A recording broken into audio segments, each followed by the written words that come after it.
Hi, this is Carmel, Crazy Cricut Lady, and I'm here to talk about our next topic, which is slicing. The slice button is down here in the corner, and for slicing you have to have two images selected. Now I've started with some shapes here, and we're going to slice some things out of these shapes. We're going to choose some flowers. Now, when you choose an image, you want something that has very few closed circles or completely solid pieces. You don't want something like this that has a lot of inner circles and inner closed linings. Let's choose this one, and we'll just start with that. And we're going to slice it out of the square here. You must have two images selected to slice. So we've got the flower, that's all one image, and we're going to select the square. And as you can see, the little slice lights up. We're going to slice this out. And you end up with your original artwork, your slice product, which is what you sliced out of the underneath shape. And we're going to delete that. And you end up with your original shape with the picture cut out of it. Now I'm going to show you something up here. When you click this little button in the corner, it varies what measurements are behind there. You can get a bigger grid or a littler grid, but the point is when you slice something, you can see the grid behind, and that's how you know it's sliced. Now I'm going to show you some pitfalls with slicing. First of all, text. And we're just going to do a simple I love you. And we're going to make it all under each other. So I'm going to hit enter in here so it's all together. And I'm going to center the text so that it's all done. Make it small enough to fit into this heart.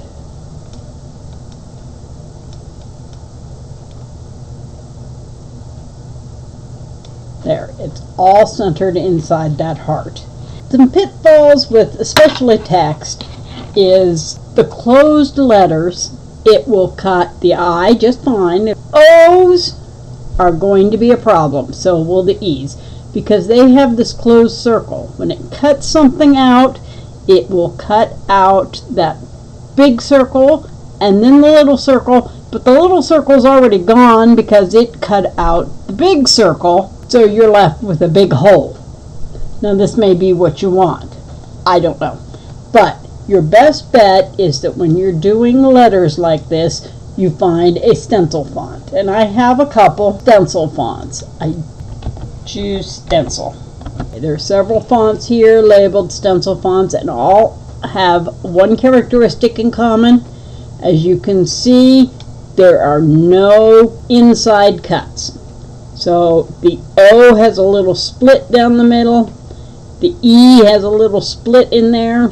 When you select both the shape and the font, as you can see, you will still get that center of the O and the center of the E, because it leaves that there because it is not a closed circle. I have a tutorial on how to create your own stencil fonts from any font, and you can see that in another segment. But if you're going to cut out a font, you need to have a stencil font. And I'm going to get rid of these extras here. The other pitfall for slicing is choosing an image that is multiple layers. We're going to choose this flower here because I know it's multiple layers. We're going to try to cut this out of this circle. We'll select the flower and select the circle. You see the slice is not selected. That's because on the flower, the orange part is one layer and the green part is another. You can see here there's flower. There's two separate things. If you're just going to cut both parts out anyway, select the whole thing and weld it. Now it changes it to the backmost color, which is the green, but it's all one piece now. And now you can put the whole thing in and do that, and the slice is active. So there are ways around multiple layers. Maybe you only want to use that one layer, or maybe you want both. If you want both, weld them. Now this flower was a bad example because it has all of these inner parts. When you cut this out, you're going to end up with the outline of the flower and the outline of the leaves, but it's going to get rid of all of these little pieces. So this was a bad example. Let me try another one. Bring back the circle, and let's get another image. This looks like a good one.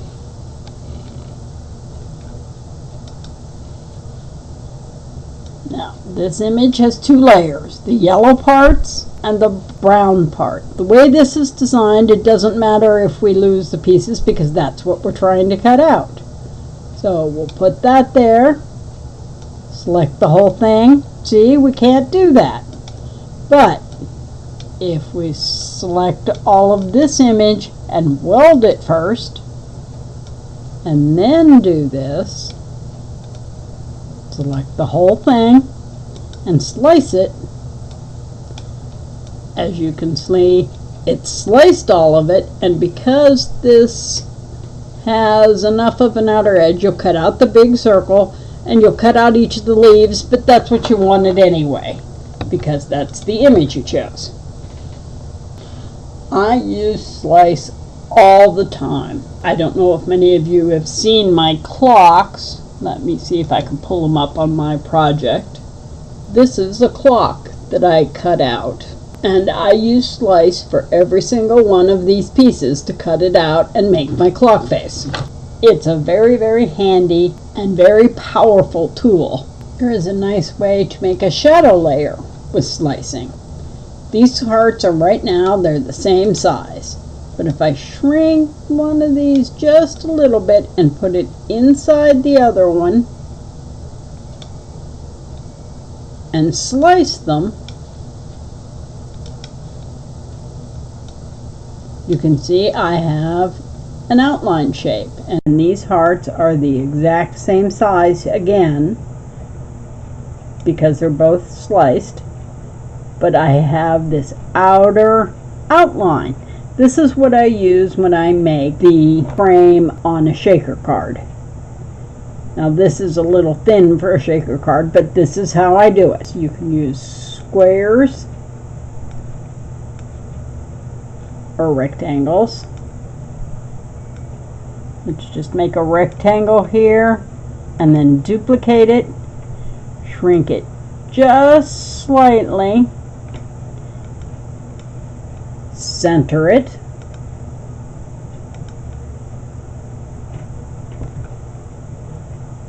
and slice it. You've made your own picture frame. So I hope you've learned all the useful things you can do with the slice tool. Like I said, I use it a lot. If you have any questions, you can reach me at blog@crazycricutlady.com. I'll answer any questions you have. Thanks for watching this segment of Design Space. There's nothing to be scared of. Bye now.